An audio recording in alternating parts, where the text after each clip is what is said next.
FPS counters are great for checking a game's performance, and in this video I'll show you how to make one in Godot. If you find this helpful, please subscribe, so let's slide in. So start by opening up Godot, and we want to make this scene a other node, and the one we want is a canvas layer, and how this works is that it's layered above everything else, and that's what we want. Create that, and then we can hit the plus button and we can search for a label, and we can add that as well.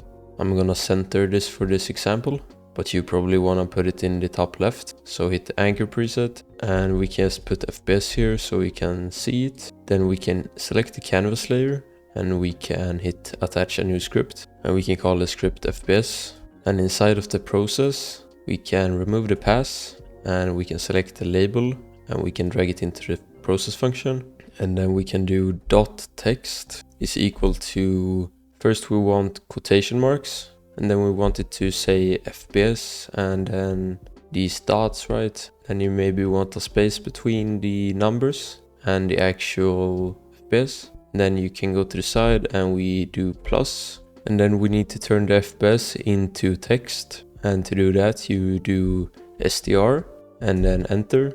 And inside of here we want to turn the engines, so engine dot get frames per second, and we make this into text. And this is all the code you need. I'm gonna save the scene as FPS, and now if I am to run the scene, I will see my FPS, and it's 240 because VSync is enabled. So if I go into the project and project settings, I can search for VSync, and under display and window I can disable it, and I can close it. And now if I run the scene again, it will go even higher. So you see it at 4000, and that's all nice. One problem with this is that if you have another scene, so I'm gonna make another scene here, and we can make this a user interface scene. Let's go into the 2D view, and I can add a button. I'm gonna center this as well and scale it up a little bit, and I'm gonna call this a level and save this as level.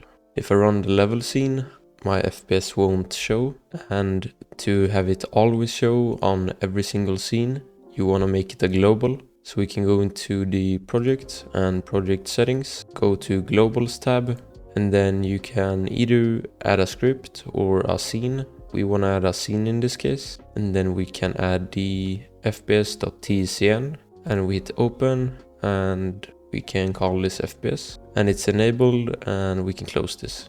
And now the scene will always run. I'm gonna anchor it to the corner now, so it's not in the way. Save the scene, and I'm gonna run my level. And now my FPS shows even when I'm in the level scene. Thanks for watching, and special thanks to our Ko-Fi members for making this video possible. If you want to support our work and have your name be featured in future videos, check out our Ko-Fi in the description, and we will see you in the next one.